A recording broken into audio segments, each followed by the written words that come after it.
What is wonderful, everyone? Let's talk about mental health, well-being. PTSD is a very big one. Post-traumatic stress disorder than don't. I think most people have it. I think 99% of people do. We live in a society that functions on fear and consumption, which is essentially the trigger mechanism for all trauma. So if you cause someone trauma through television, through just any experience in life, a lot of people like to say that people that go to war end up coming back with PTSD. Now, I think there's a wide difference between people that choose to go into the army to participate in what they believe to be a service, and someone that is actually traumatized through something unbeknownst to them, unwelcomed trauma. People go to, think of it this way as well. If you become a MMA fighter, you go through trauma every day, but willingly so. And you put yourself knowingly into that trauma, and it becomes in a lot of ways, a healing mechanism for people. And that's a very wide way to look at what people see as a violent, aggressive sport, because there's so much physical trauma, and obviously there's mental trauma that occurs during that too. Mental health as an entirety is a very interesting subject, because it all has to do with what is it here on earth that we're all doing. We all have the universal mind of what the hell is this experience, and people that don't have that questioning of what the hell is going on here, what is all of this, because they're so busy inside of a system, meaning they have a job or they have something to take care of or this or that their mind is so directly focused on one thing that they're what is mental health is the question, I think, is the direction I'm trying to point people towards. So I sit around on the river banks with people that I would think that most professionals within the architectured system would say have mental health disorders, yet I find almost zero mental health problems with people that are houseless, homeless. Like there's obviously quite a few that have major issues that put them there, but there's also a giant portion that choose to be homeless, houseless, to choose to do that rather than participate in what they see as literally society at large as a giant mental health institution. Like, basically the society is built around causing trauma, causing mental health problems. Like, you would never say that a feral animal has a mental health issue, but you could certainly, and people have done great work on this, you could certainly see a dog that has been, or a chicken or any domesticated creature that's put into little spaces and becomes traumatized, that they have their own set of, what is the word here? Dogs that are neurotic. Everyone sees people that are neurotic, neurosis, to have some sort of way of it seeming like dealing with what their mind is. Here, if I touch this doorknob 20 times, for a dog, it would be maybe running in circles or going to that little spot there 50, 60 times a day. People have these same types of, it's always a physical mechanism for a mental belief system, a mental paradox, a paradigm, a trauma even, that people go through. What in society, what would be the healing mechanism? What is the mind as a whole? I think this is a very big question that everybody needs to really consider is what is the mind? And everybody tries to figure out, like, how does it work? Where did it come from? It's almost a fool's quest. I mean, isn't that what everyone's always done? What is this experience? How does the mind work? You don't know, and you can't know, and you won't know. It's how to participate in life through substance. There we go. Music, addiction, expression, arts, music, and now all of these things are, when you get into the arts, they're spontaneous interactions with the environment. That in and of itself is what health seems to be. And I say seems to be. It appears to be. So if you go into nature, you see animals interacting with their immediate environment with no consciousness towards outcomes. But see, we have a society that is based on outcomes. On we need to do this to get that to do this. There's a linear prospect. There's a linear process of what the end result or end goal of doing something will get you. And so in that is absolutely the most basic mechanism for narcissism, for neurosis, just all sorts of disorders. What I would seem to be that idea that somehow people age, they get older, there's something to accomplish, there's something to obtain, and they think this because their mind happens to, it's all linked into the objective desire of what one person's, what do you desire, what do you want in life? And so in there you can find a lot of neuroses, you can find a lot of addiction, you can find a lot of what people would call mental health issues. But once again, I think it's very clear that society as a whole is completely fucked up. Anybody look around at how filthy and disgusting and silly society is as the male masculine perspective of how we should run nature. Have you ever seen these cars? Why are they so big? Why are they running on gasoline?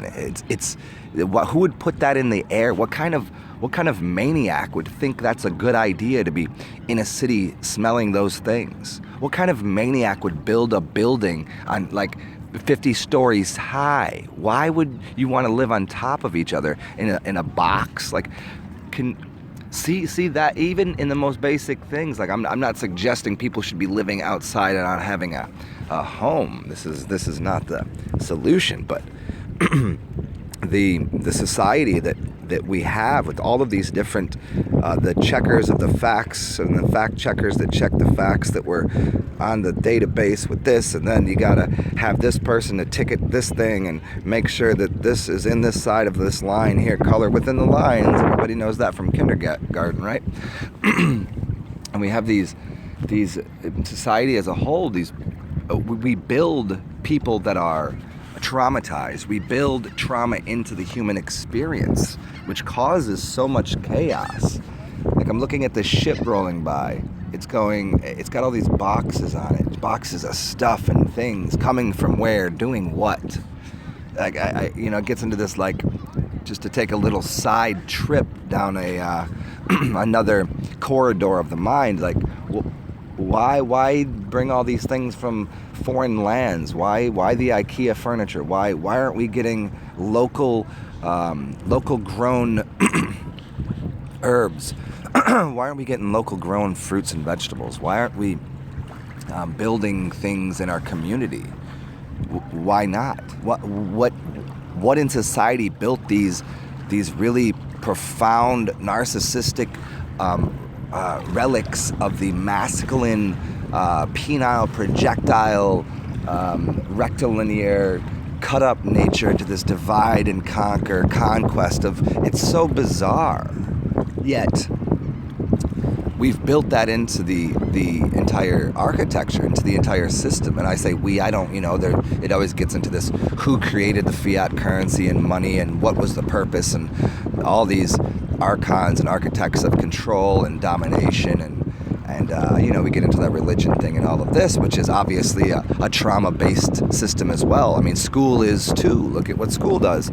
You're doing it wrong. Did you get an A on it? Oh, you're a C student. And you're never going to get a job. You're an outcast of society. Like when I went to school, I did all the right things. I got the good grades, but it didn't make any sense to me. It was so bizarre. Like what is all of this information for? I can't tell you anything that I learned in school that has been of any real impact on my life, other than the fact that I analyzed the trauma of the school system. I analyzed it even gets in that, it showed me how to analyze. Like, where does this analytical mind come from? Like, it doesn't. Animals don't have that. We think we're better than animals. Animals aren't ruining the environment. Animals aren't destroying the Mother Earth. Animals aren't making. Hold on one second, yeah. Beautiful. Thank you for that. Yeah. Yeah, we will. Thank you for the healthy reminder. I'll grab your beer. Thanks, man. Beautiful. I appreciate that, my friend. Bong bong. Yes, sir. Thank you, man. Yes. So back onto this little. See, look at the helpfulness of that in a society that was based upon, as I was saying, this architecture. Like, something just occurred with the boat, and it's going to bring a bunch of waves. And I didn't notice that coming, but a friend of mine here noticed that and said, "Here, please come sit over here so you don't get all wet." Now, in society out there, the rules, laws, obligations of everything. If something, no one would tell you that. They would just sit there and expect you to know. They would expect you to, color in the lines and why didn't they see that coming? Didn't the stop sign tell them to stop? Didn't the red light tell them to, or the green light tell them to go? Look at all these signs and symbols and these getting back to the most important symbolism. Let's get into that, because it does feed into this architecture. It feeds into the drama, the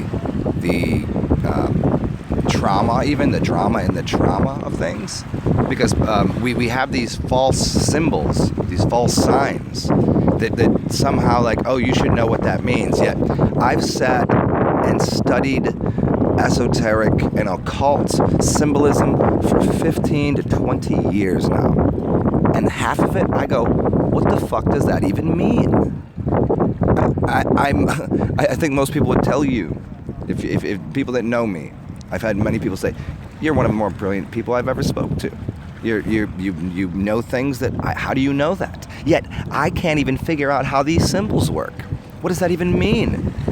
I'm 20 years into a game of trying to understand symbolism, man-made symbolism. I can go into nature and understand completely that red snake there, I probably shouldn't go near because it's obvious. But man puts their hands and their mind on things and creates these oblivious, just weird, strange, like everything's in the way. Everything is like, could you imagine if you just started from anew what society should or could look like? It would never look like this. You would never even imagine designing a car the way they're designed. They're 2,000-pound death machines. You would never imagine feeding people high fructose corn syrup. You would never do that. The idiocy of all of this. You would never give someone vaccines and poison them. The knowledge of how filthy and disgusting, like, do you know where your immune system comes from? It comes from your gut. It comes from your mother's milk. It gets downloaded to you through the network of your DNA, of your heritage of life. That's how it works in nature. You would never stick a needle in someone. Yet, we found this society where we're just surrounded by pins and needles and things that are basically destroying not only our physical environment, but our mental one too. But yet we even these people within these environments think they can solve it and fix the problems that were created in the same system. Does anybody notice how absurd that is? How how absurd it is to think that people within the system are gonna like tell people, like the only people that can tell someone about how the mind works are people that were controlled by the archons and architects of this system of the mind to begin with. So there's no way they could see the mind in a different way, because they think they know what the mind is, yet they don't. They have no clue to the orgasmic nature of the human experience. They're trying to control it and define it and refine it and say, this is what it should look like, this is how you should act, this is how we should behave, and this is what a society should look like. And it's quite bizarre. So I just did this little rant here. I hope you guys enjoyed. I don't know that I have any solutions for anyone today, but it always seems to be a good solution is to get some sunshine and to be outside more often, to breathe air, to be near water, to participate with the elements, to not put yourself in a box too often, to not stare at the box, the television. Everybody stares at that thing. Listen to more audiobooks, read more. Who knows? Maybe don't read at all. Maybe just stare at something, stare at the water, stare at motion. Absorb all of it. I've done a couple of videos on observing and absorbing things and just letting things flow through you as like a conduit for current. So, yeah, get out in nature and smell something delicious and wonderful and listen to the sounds and have an experience. Who knows what it's supposed to be? Cheers, everybody.